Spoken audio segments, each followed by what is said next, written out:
দেখো আজকে চায়ের সঙ্গে খাবার জন্য আমি একটু বিস্কুট ধরনের বানাবো। নিয়েছি ময়দা, এখানে দেব সুজি, দেব চিনি, দেব নারকেল, একটু কাজু আর কিশমিশ নিয়েছি।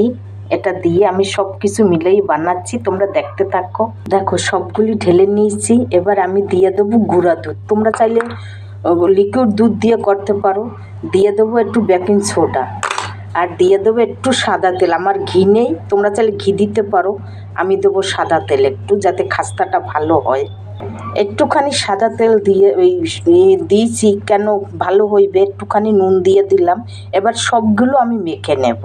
দেখো জিনিসটা আমি এরকম মেখে নিয়েছি। এবারে 10 মিনিট আমি ঢেকে রেখে দেব। এই দেখো দেখো 10 মিনিট পরে আমি ঢাকনাটা খুলে দিলাম। এবারে আমি বানাবো। এক হাতে তো ভিডিও করি, এক হাতে বানাই, তাই আমি তোমাদের বানাইয়ে দেখাচ্ছি জিনিসটা। দেখো আমি এরকম ডিজাইন করেছি এইটার সাহায্যে।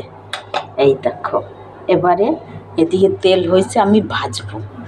দেখো আমার জিনিসটা কি সুন্দর ভাজা হয়েছে। এবারে নামিয়ে দেবো। এই দেখো দেখো আমার জিনিসটা রেডি। কতটা খাস্তা হয়েছে তোমাদের দেখাচ্ছি আমি এক হাত দিয়ে ভেঙে।